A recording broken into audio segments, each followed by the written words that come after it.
எல்லாருக்கும் வணக்கங்க. சின்ன வயசில் பொதுவாக உப்புமா செய்யும்போது சர்க்கரை வச்சு தான் கொடுப்பாங்க. அப்போ சட்னி வச்சு சாப்பிட்ணுன்றதெல்லாம் அப்போ தெரியாது. ஆனால் இப்போ மோஸ்ட்லி சட்னி அரைச்சி தான் சாப்பிட்றோம். எங்களுக்கு சர்க்கரை வச்சு தான் கொடுப்பாங்க. இது அரிசி ரவை உப்புமா தாங்க.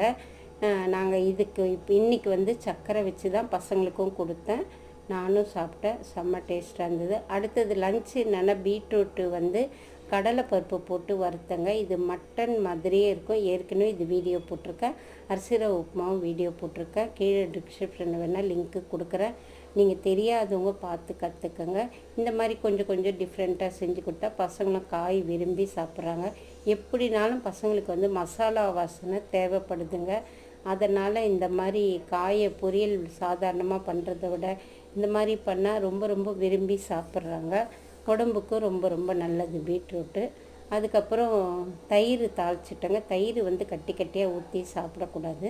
அதுக்காக கடுகு, உளுத்தம்பருப்பு, பெருங்காயம், பச்சை மிளகாய் போட்டு தாளிச்சிட்டேன். கருவேப்பிலை, இஞ்சி, கொத்தமல்லிலாம் போட்டு நல்லா மோராக அடித்து தாளிச்சதோடு சேர்த்து வச்சுட்டேன். அடுத்தது முருங்கைக்கீரை கூட்டு.